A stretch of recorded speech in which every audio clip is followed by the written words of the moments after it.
soal yang lagi pagar laut Pak. Ini, Pak. Oh begini, kalau pagar laut itu secara teknis mungkin di Menteri KKP ya.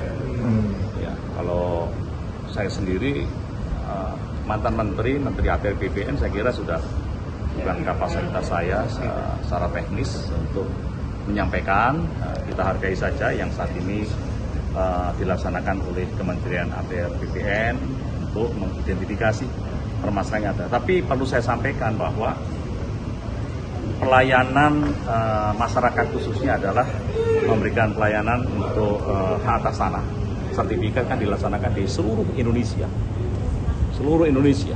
Dan saat ini juga sudah terrealisasi kurang lebih 120 juta sertifikat di seluruh Indonesia.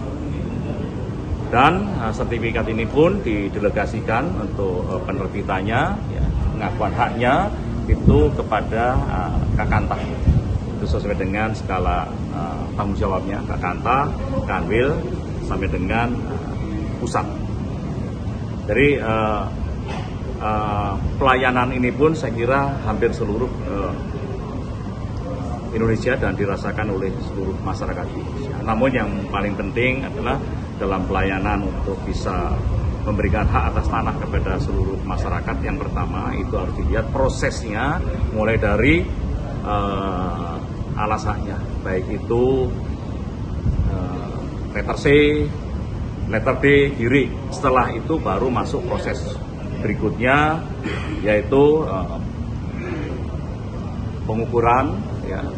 Setelah pengukuran kita baru masuk kepada proses pensertifikatan di BPN. Dan apabila dalam proses ini juga SHM wilayah itu akan dilakukan alih status, tentunya juga akan dilihat rencana tata ruang wilayah. Ya.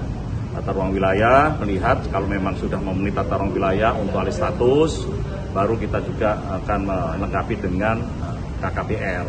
Jadi kegiatan digunakan apa? Kesesuaian kegiatan penataan ruang. Sehingga bisa dikeluarkan dari SHM tadi, dikonversi menjadi SHGB. Itu proses itu harus bisa dilaksanakan.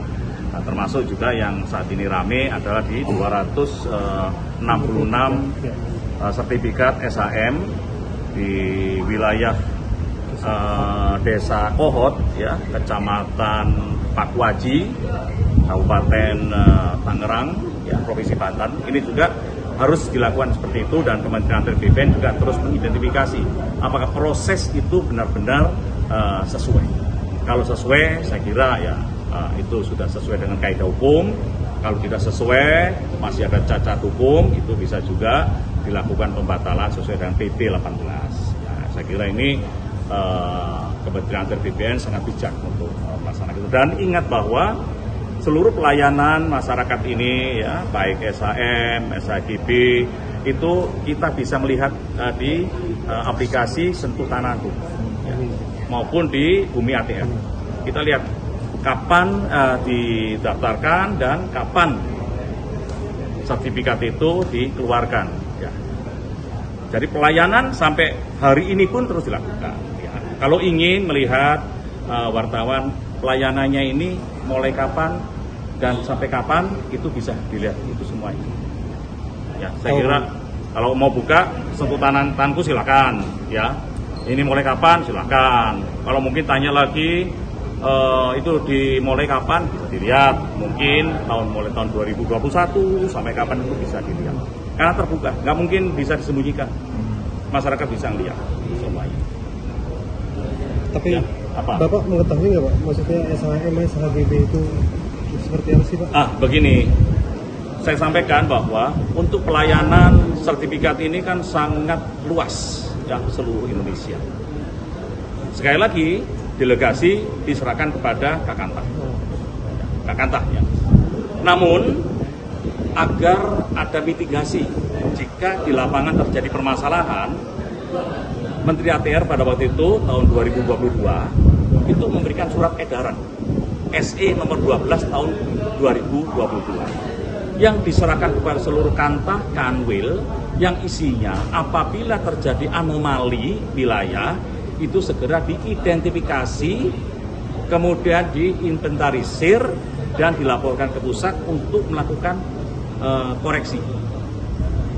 Ya, demikian juga apabila dalam satu permasalahan di wilayah ketika proses pembuatan sertifikat ada laporan masyarakat atau humas, ya, maka akan kita turunkan APIB, ya, atau kita turunkan IBI, Inspektorat Bagian Investigasi untuk wilayah tersebut. Apabila dinyatakan bahwa itu bisa dilanjutkan atau tidak, maka ada perintah atau diserahkan kepada wilayah, diserahkan untuk menyelesaikan dengan beberapa syarat.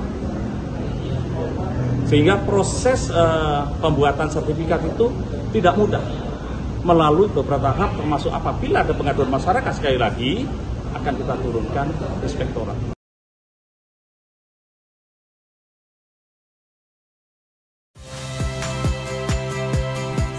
Rizka Clarissa. Saksikan program-program Kompas TV melalui siaran digital, pay TV, dan media streaming lainnya.